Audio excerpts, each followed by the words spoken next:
জেলার সমস্যা হোক বা খুশির খবর, শহরের হাহাকার থেকে আপনার ব্যথা, জেলার গর্ব হোক কিংবা জেলার মেধা, গ্রামের অজানা গলি থেকে শহরের ব্যস্ত এলাকা, সব জায়গার খবরের ওপর রয়েছে নিউজ আই 24 ডিজিটালের নজর।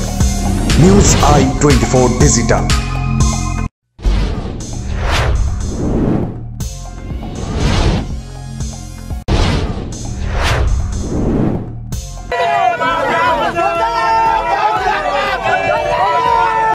কলকাতার আইন কলেজের আইনের ছাত্রীকে ধর্ষণের ঘটনার প্রতিবাদে পথে নামল জাতীয় কংগ্রেস। দুর্গাপুরের কোকোভ্যান থানার গ্যামন ব্রিজের গুরুত্বপূর্ণ পথ অবরোধ করে বিক্ষোভ শুরু করেন তারা। এই বিক্ষোভের জেরে অবরুদ্ধ হয়ে যায় দুর্গাপুর স্টেশন থেকে ডিভিসি মোড়ের 19 নম্বর জাতীয় সড়ক যাওয়ার রাস্তা। এই বিক্ষোভে নেতৃত্ব দেন জেলা কংগ্রেসের সভাপতি দেবেশ চক্রবর্তী, মহিলা কংগ্রেসের সভানেত্রী মেঘনা মান্না। কংগ্রেস কর্মী সমর্থকরা তুমুল বিক্ষোভ দেখায়। পুলিশ বিক্ষোভকারীদের হটাতে গেলে পুলিশের সাথে চলে বচসা। 15 মিনিট ধরে গুরুত্বপূর্ণ রাস্তায় উত্তেজনা ছড়ায়। পরে পুলিশের তৎপরতাতেই উঠে যায় অবরোধ। দ্রুত এই ঘটনার সাথে যারা যুক্ত তাদের কঠোর শাস্তি দিতে হবে, না হলে বৃহত্তর আন্দোলনের পথে হাঁটার হুঁশিয়ারি দেন জেলা কংগ্রেসের সভাপতি।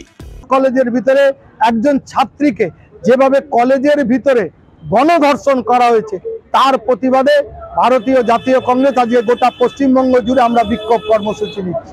আমরা চাইছি অবিলম্বে যারা এই ঘটনায় দোষী তাদের চিহ্নিত করে তাদের কঠোর থেকে কঠোরতম শাস্তি দেওয়া হোক এবং মাননীয় মুখ্যমন্ত্রী এবং স্বরাষ্ট্রমন্ত্রী পশ্চিমবাংলার মমতা ব্যানার্জি অবিলম্বে এই নারী নির্যাতনের ঘটনাগুলির জন্য তিনি পদত্যাগ করুন। মমতা বন্দ্যোপাধ্যায়কে প্রোটেক্ট করার জন্য যারা অপরাধ করেছে তাদেরকে যেভাবে তারা সাপোর্ট করে দলদাসে পরিণত হয়েছে, আমরা তার বিরুদ্ধে আজকে রাস্তায় নেমেছি।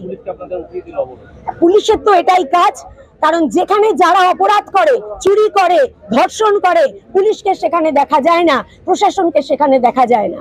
পুলিশকে দেখা যায় দুটো জায়গায়। একটা হচ্ছে যখনই বিরোধী কণ্ঠস্বর রাস্তায় নামে তখন সেই কণ্ঠস্বরকে স্তব্ধ করার জন্য প্রশাসন এসে উপস্থিত হয়। আজকেও তাই ঘটেছে, তারা এসে আমাদেরকে তুলে দিয়েছে। আর দ্বিতীয় ক্ষেত্র হচ্ছে মমতা বন্দ্যোপাধ্যায়কে প্রোটেক্ট করার জন্য আমরা প্রশাসনকে দেখতে পাই। Bureau report, news I 24।